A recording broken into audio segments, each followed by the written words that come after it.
আসসালামু আলাইকুম দর্শক, জানিয়ে দেব আজকের বিশেষ আন্তর্জাতিক সংবাদ। গাজায় হামাস সরকার প্রধান সহ 3 নেতাকে হত্যার দাবি ইসরায়েলি। আরো থাকছে পশ্চিম তীরে ইসরায়েলি হামলায় নিহত 18। ফিলিস্তিনের গাজায় হারাকাত আল মুকাওয়ামা আল ইসলামীর হামাস সরকারের প্রধান রাউহি মুস্তাহা সহ 3 নেতাকে হত্যা করা হয়েছে বলে দাবি করেছে ইসরায়েল। বৃহস্পতিবার 3 অক্টোবর ইসরায়েলের সামরিক বাহিনী এ দাবি তুলে বলেছে, 3 মাস আগে চালানো এক বিমান হামলায় ইসলামী প্রতিরোধ আন্দোলনের প্রধান সহ 3 নেতাকে হত্যা করা হয়েছে। ব্রিটিশ সংবাদ মাধ্যম বিবিসি ইসরায়েলি সামরিক বাহিনীর বরাত দিয়ে জানিয়েছে, গাজা উপত্যকায় চালানো ওই হামলায় রাউহি মুস্তাহা সহ সংগঠনের রাজনৈতিক ব্যুরো নিরাপত্তা প্রধান সামেহ আল সিরাজ ও কমান্ডার সামি উদাহ নিহত হয়েছেন। উত্তর গাজায় একটি সুরক্ষিত সজ্জিত ভূগর্ভস্থ কম্পাউন্ডে লুকিয়েছিলেন হামাস নেতারা। সেখানে আইএফ ফাইটার জেট দ্বারা হামলা চালানো হয়। ভূগর্ভস্থ কম্পাউন্ডটি হামাসের কমান্ড ও কন্ট্রোল সেন্টার হিসেবে কাজ করত। সংগঠনের জ্যেষ্ঠ নেতারা যাতে এখানে দীর্ঘ সময় ধরে থাকতে পারে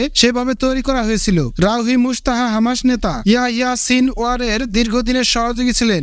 1980 এর দশকের মাঝামাঝি সময়ে মুস্তাহা এবং সিনওয়ারের সঙ্গে আল মাজাদ গ্লোরি, মুনাজামত আল জিহাদ ওয়া আল দাওয়া পবিত্র যুদ্ধ ও প্রচারের সংগঠন এর সংক্ষিপ্ত রূপ গঠন করেছিলেন।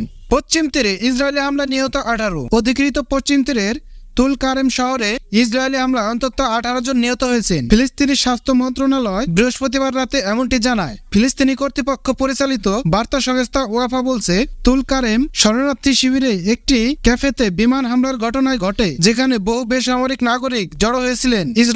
ইসরায়েলি সামরিক বাহিনী বলছে, তাদের নিরাপত্তা পরিষেবা শিনবেতের সঙ্গে যৌথ অভিযানের অংশ হিসেবে বিমান বাহিনী তুল কারেমে হামলা চালিয়েছে। এতে সেখানকার হামাস প্রধান সহ গুরুত্বপূর্ণ কয়েকজন যোদ্ধা নিহত হয়েছেন। গত বছরের অক্টোবর হামাসের নজিরবিহীন হামলার পর গাজায় ইসরায়েল যুদ্ধ শুরু করে। সেই থেকেই পশ্চিম তীরে সংঘাত বেড়েই চলেছে। ইসরায়েলি বাহিনীর অভিযানে 7 শতাধিক ফিলিস্তিনি নিহত হয়েছেন। ইসরায়েলি বাহিনীর দাবি, তারা পশ্চিম তীরে ও ইসরায়েলে তাদের বাসিন্দাদের উপর ফিলিস্তিনিদের ভয়াবহ হামলা থামানোর চেষ্টা করছে। ইসরায়েলি সামরিক বাহিনী গত বছর অধিকৃত পশ্চিম তীরে ড্রোন বা হেলিকপ্টার ব্যবহার করে কয়েক ডজন বিমান হামলা চালায়। তুল কারেমের এক বাসিন্দা বার্তা সংস্থা এএফপি কে বলেন, 3 তলা ভবনের একটি ক্যাফেটেরিয়ার ইসরায়েল হামলা চালিয়েছে। অনেককে হাসপাতালে নেওয়া হয়েছে। নিহতের সংখ্যা বাড়তে পারে। ইসরায়েলি প্রতিরক্ষা বাহিনী আইডিএফ বলছে, তাদের হামলায় জাহি ইয়াসির আবদ আল রাজেক আউফি নিহত হয়েছেন। তিনি গত মাসে গাড়ি বোমা হামলার চেষ্টা চালিয়েছিলেন। তিনি অস্ত্র সরবরাহ করতেন। স্থানীয় কর্মকর্তাদের উদ্ধৃত করে ওয়াফা বলছে, হামলায় কয়েকটি পরিবারের শিশু ও বয়স্করা নিহত হয়েছেন।